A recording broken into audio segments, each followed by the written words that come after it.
Hello, everyone, and welcome back to another lesson at EnglishPod. My name is Marco. And my name is Catherine. And in the spirit of Halloween, we have a Halloween lesson for you. Happy Halloween. It's Halloween. It's Halloween. And this is an elementary level lesson, so we're talking about some basic but important things today. Exactly. So we're not going to preview anything because the dialogue is pretty simple. So why don't we listen to it for the first time, and we'll be right back.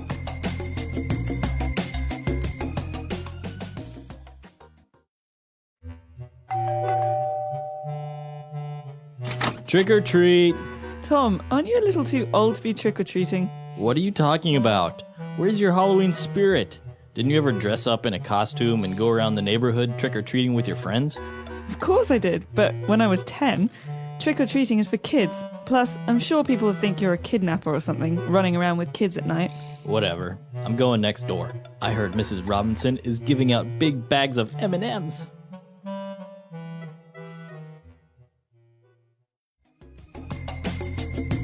All right, we're back. So trick-or-treating. Ding dong. Ding dong. Trick-or-treat. All right, so we're going to explain what trick-or-treating is just in a little bit. But before we get into it, why don't we take a look at 4 important words in language takeaway. Language takeaway. Well, the first one, Marco, is very important because it's the name of this special holiday that isn't celebrated everywhere. It's only celebrated in some places, and Americans, I think, love it above all else. Right, yeah, Halloween.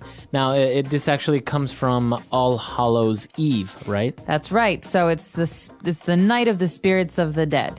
Right, exactly. So the Day of the Dead. And as Catherine mentions, it's celebrated in different ways in different countries, but I think probably the United States is one of the few where people dress up and go trick-or-treating and things That's like right. this. And right. Halloween is the last day of October, so October 31st. And it's a really fun holiday where mostly children dress up in costumes and they ask for candy. All right, so to dress up means to get in a costume? Right. Well, you could say dress up to mean a couple of different things, but in this case, you dress up in a costume. So that means you change your clothes so that you're wearing a costume, which is maybe a witch's costume or a vampire or something scary. So you would say he dressed up as a vampire. He dressed up as a vampire, or they got dressed up for the wedding. Okay, very good. So dress up. And then we have the word kidnapper. So the friend is afraid that his friend will look like a kidnapper if he Right. goes out trick-or-treating with the kids. Right. And so a kidnapper comes from the word to take or to grab.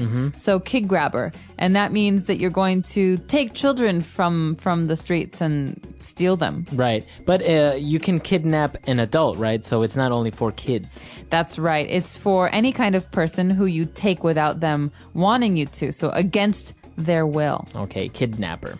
And finally, we have M&Ms. What are M&Ms? Not the singer, right? No, M&M is spelled differently, the singer. This is a delicious chocolate treat. It's a candy, and it comes in big brown bags. And if you want them with peanuts, they come in a yellow bag. And You know your M&Ms. Oh, man, I could tell you all the colors. But M&Ms are really delicious, and it's actually a brand, M&Ms. It's a brand. Right, so many people will probably know it, but just in case, they're called M&Ms. Very good candy.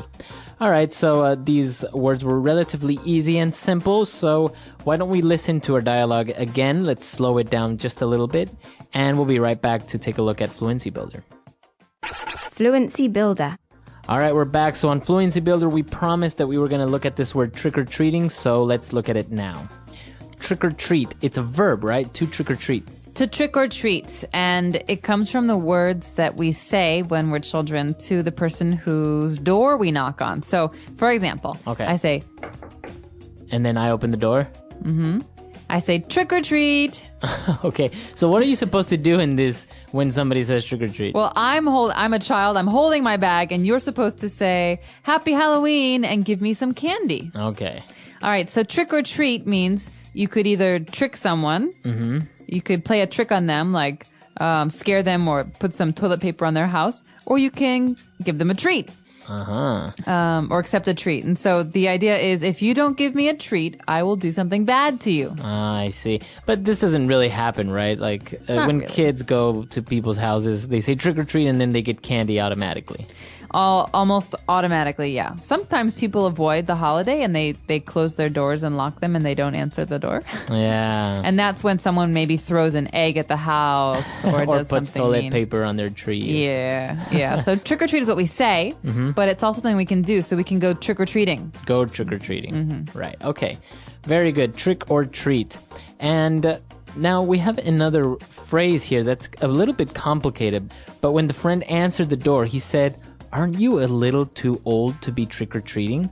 All right, I like this phrase because it's sarcastic. The person is not asking a real question. He's saying, listen, you are too old to be trick-or-treating. And so in this case, aren't you is a way to introduce something that we know is true, that we think is true.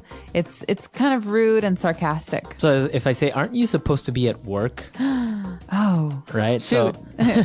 So it's in that form. You're not really asking a question. You're more demanding an explanation. Right. It's a suggestion. It's like, you're probably supposed to be at work right now. Right. So Marco, aren't you supposed to be at school right now?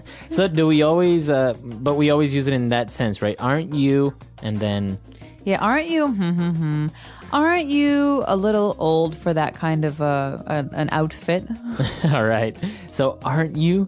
All right, very good. So those are the two phrases for Fluency Builder today. Let's listen quickly to our dialogue one more time and we'll be right back.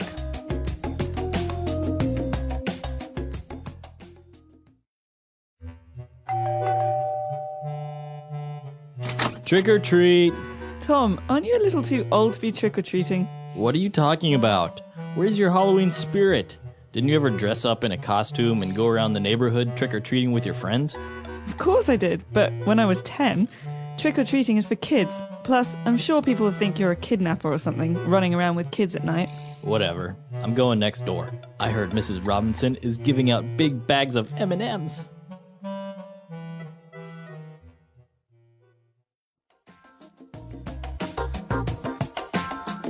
All right, so Marco, have you ever trick-or-treated? I did. I used to go trick-or-treating when I was little, and it was actually really fun. We used to have competitions about who had the most candy. I've heard about this. Right, because you don't necessarily bring a bag, you bring a pillowcase. Right. And you fill your pillowcase with candy. Now, the interesting thing is that sometimes you wouldn't necessarily only get candy from people. Right, sometimes you got weird things like pennies or toothbrushes or apples. Yeah, so you would go to someone's house and they would give you an apple. You'd be like, okay. But there was always an old lady who lived near, she lived in the neighborhood, and every neighborhood had one, you know? All my friends had a lady they would go to, and she gave the full-size candy bars. Wow. Right? Because normally stores sell small candy bars for the Halloween holiday because they're smaller, they're cheaper, it's easier to give them to many people. But there's always one person who has the big full-size candy bars, and everyone goes to her. Right, exactly. And actually, it's amazing how Halloween is such an important event in the States because everyone dresses up, everyone puts out decorations or pumpkins outside of their homes. They have pumpkin carving contests, which are really cool, how they carve out pumpkins. They make faces in the pumpkins, and then we can put a candle inside to light it up. It's really fun. So that's called a jack-o'-lantern, right? That's right. Why is it called a jack-o'-lantern, do you know? I have no idea. It's Maybe weird. it's like a person, looks like a person's face. Maybe a jack. Because a lantern is a light, you know, Right. it's like a light with a candle in it, so. Yeah. It's actually it's a very fun holiday.